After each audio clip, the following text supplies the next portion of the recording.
I've never been so petrified to record a video before.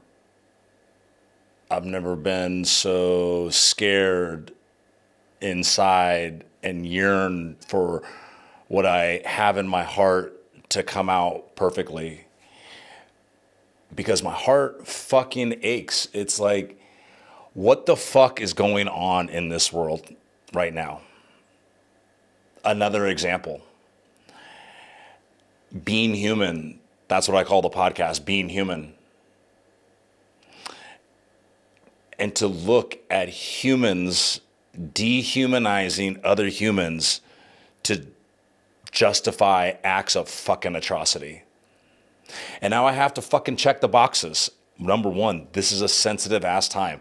But now I have to check the boxes to make sure that you understand where I'm coming from. I have to check the box of saying the acts of Hamas are atrocious. Full stop. Inhumane. Full stop. Horrendous. Full stop. Deplorable. Every word that I have in my capacity to condemn somebody's acts or a group's acts, like just add them all. Whatever is in your vocabulary. That's how I feel unconditionally. But so many innocent people's lives are being lost. And God, it's a fucking complex ass situation.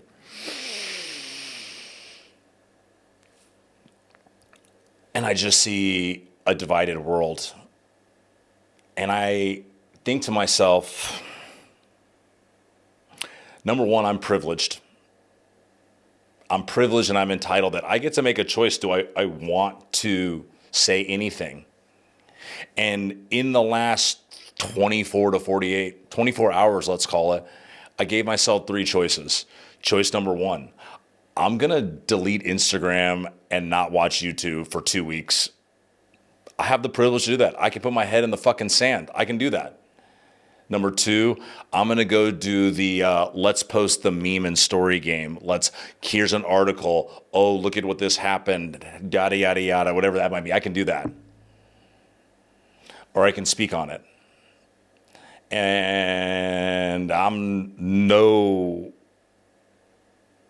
activist like the people that I have tattooed on my leg. But the reason that I had Muhammad Ali tattooed on my leg is he was at the pinnacle of fame. He was the most famous black man maybe in the world.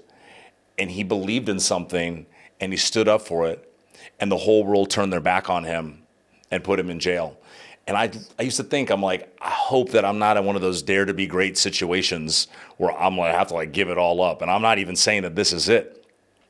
But man, I'm like, yo, fucking Chris Walker ain't cool enough to get canceled. I'm not rich enough.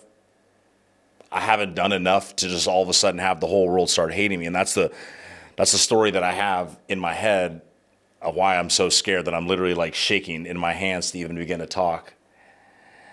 And I start off by saying that I don't understand.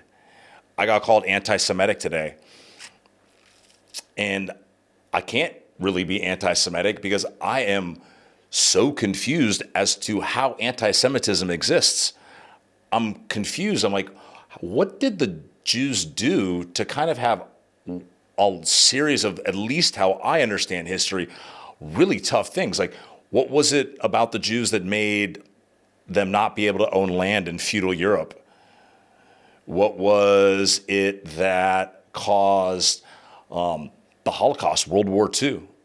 What was it about the Jews even in the U.S. that precluded them from so many types of work? I don't know. I haven't done the research, but I'm just it confuses me and it saddens me. I'm like, it doesn't make any sense to me. So it's I don't get where all the hate came from. I don't get where that hate has come from for all of these years. But when you are a group who has been hated for all those years, I can imagine the impact that it has on a group, that I'll never understand the plight of this group to be persecuted for your religion in the way that they have. I also won't understand from just a point of soft history. I won't understand how in the late 1800s someone said, "Hey, the Jews need a home, and we're going to softly pick Palestine for that home." I also won't understand on how Uganda and Argentina were potential candidates for that. I'm not going to understand that. I'm then not going to understand the challenges and the complexities that existed in post-World War II in what was the creation of Israel and the state of Israel. And I'm not in any way, shape, or form ready to talk about the nuances of that. But there is a complex history. And then we can fast forward to the events that have happened. And in my heart, all I want is I yearn. I'm like, can we not have compassion? Can we not distinguish the difference between a small group of human beings creating atrocities and a larger group of human beings that live in a region? The inhabitants of a region to be distinguished from the people that have forcibly, I mean, you guys would tell me, forcibly, non-majority vote, taken rule of the region. And to look at this region of Gaza is complex to say the least. But it's the most densely populated place on the earth. In this small region of Gaza, there's 2.5 million people that are literally stacked on top of each other. 70% of them are refugees from other parts of the region. I have heard it described as an open air prison. I've heard it described as borderline apartheid conditions in Africa. So you look at a people that have been put in very, very challenging conditions, people that aren't treated that well, but yet are living. And then the acts of a few, a militant terrorist group, now cause even more harm. So I think about compassion. And I just ask myself, when we're hurt, how do we find compassion? And somebody recently said, what if Mexico declared war on California? There'd be no more Mexico tomorrow. And I'm like, and man, I was just like, man, Mexico, there are some serious wars that has happened. The war on drugs, there is a very large gang war between Mexico and California, but it's not what we see on TV. No one wants to talk about that. And I'm like, after back and forth, I was just like, man, you're right. If Canada went to war with the US, Canada would be gone. If Mexico did it, really went to war with California, oh man. And my heart would be broken for every innocent Mexican person that got caught in the crossfires. So then we look at this, and man, I just see people sharing. I see people, I don't get it. I ask, what is the intention behind the sharing?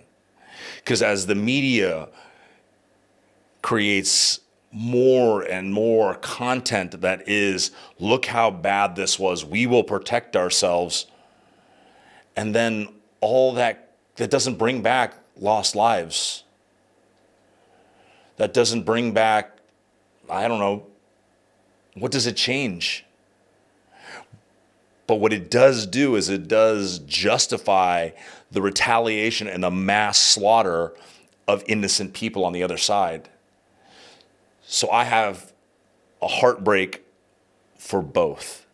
I have an unconditional heartbreak for the people that have received this act of terror, all the Israelis, the beauty, which actually maybe is the rest of the world is slightly jealous, but the beauty that is this tribe of Israel, this tribe of Jews around the world that rally together in support of these atrocities, or not in support of these atrocities, in coming together in support despite these atrocities, is fucking beautiful.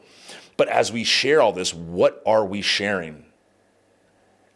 Right now, it feels like everybody knows how shitty this was, so we keep sharing.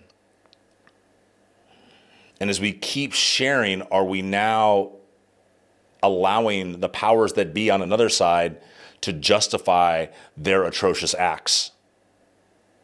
Atrocious acts that seem to be on a cycle. Again, I've also been said that don't subscribe to the Hamas media machine, at which I didn't know existed, as I am researching intricacies and nuances of this literally as we speak, knowing that this isn't fucking perfect. But the reality is an atrocious thing was done. A small group impacted a portion of people. If one person kills 100 and the group of 100 then kills 100,000, all we have is more death. And there is so much pain. So I have compassion for every single person that has reacted and responded in the way that they have, because man, it is a lot of pain. And because there's so much pain and because there's so much sensitivity, I don't even want to talk about it. But when I see the pain and the sensitivity cause more pain and insensitivity, we create a fucking cycle. We create another fucking cycle. Here's one, we'll call it Israel and Palestine. We could have called the other one Black Lives Matter. We could have called the other one the Native Americans. We could have called it blah, blah, blah, blah, blah. They divide us, and then they win.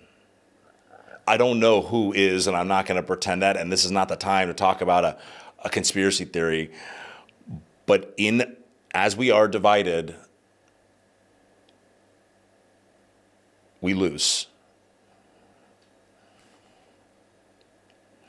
And when I think about the humans that are losing their lives, I think about people that I know before this, 5, 10 years ago. People would tell me about how they would try to go to Palestine and have multiple passports to go see family. I would hear stories about the harassment. I would hear all these things, and they just kind of accepted that that was what it was. Grandfathers of friends that were kicked out of where they live and have never been back. And they just kind of, not sadly, but accepted what was going on. So there's a challenge. And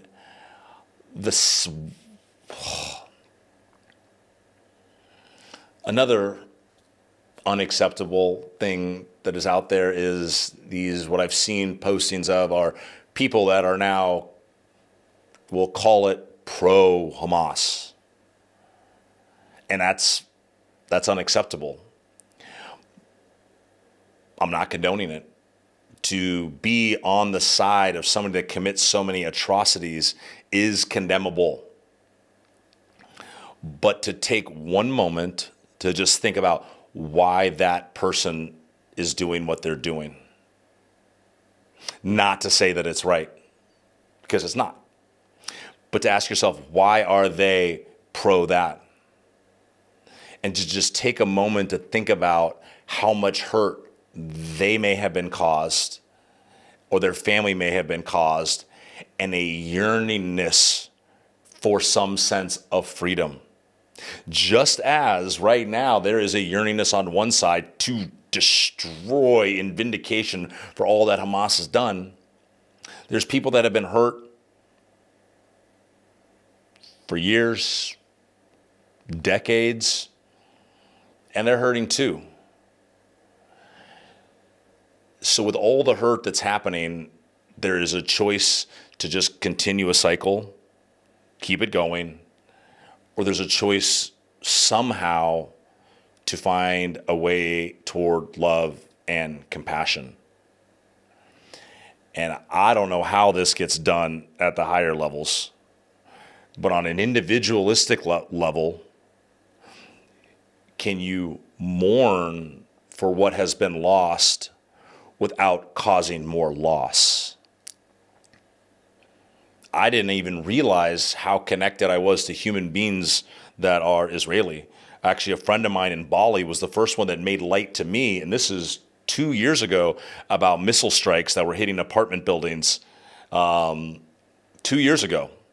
And I was like, wow, I didn't even know that was happening.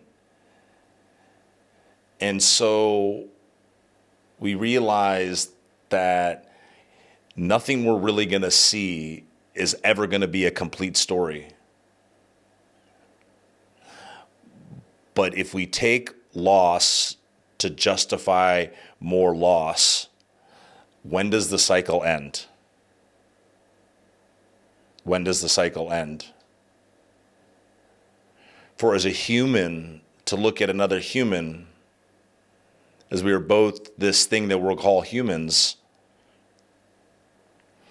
it requires me to dehumanize you to do an act of atrocity. So can we maybe just look at the fact that these are humans? Not only are the Palestinians humans, but they're humans that under some of the worst conditions in the world have been placed in the place that they are. And so many of them are just sitting as innocent bystanders trying to live life in some of the worst conditions there are in this world.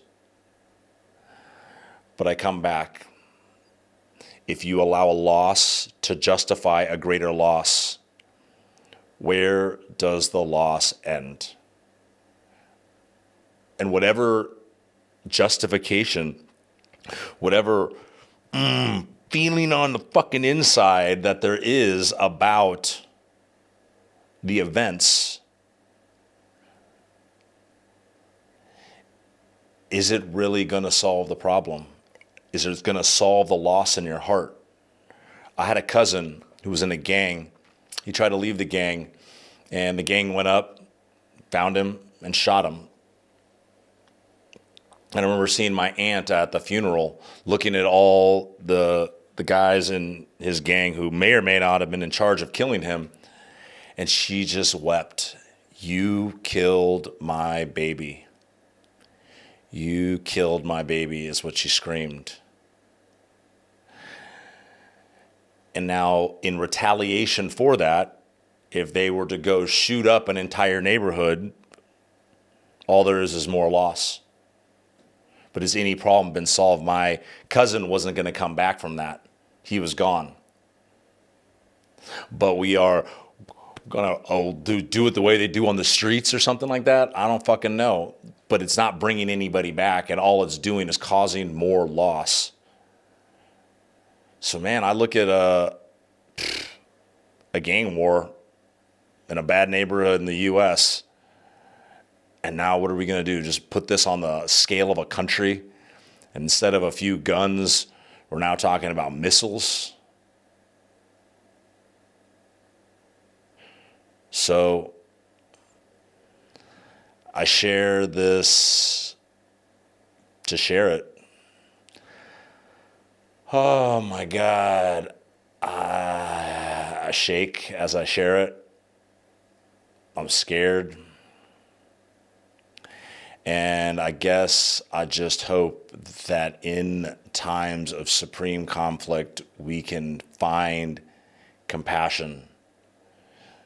Can we give ourselves the opportunity to grieve and be sad, to find the path to accept what has happened, and to maybe find a way to not continue the cycle?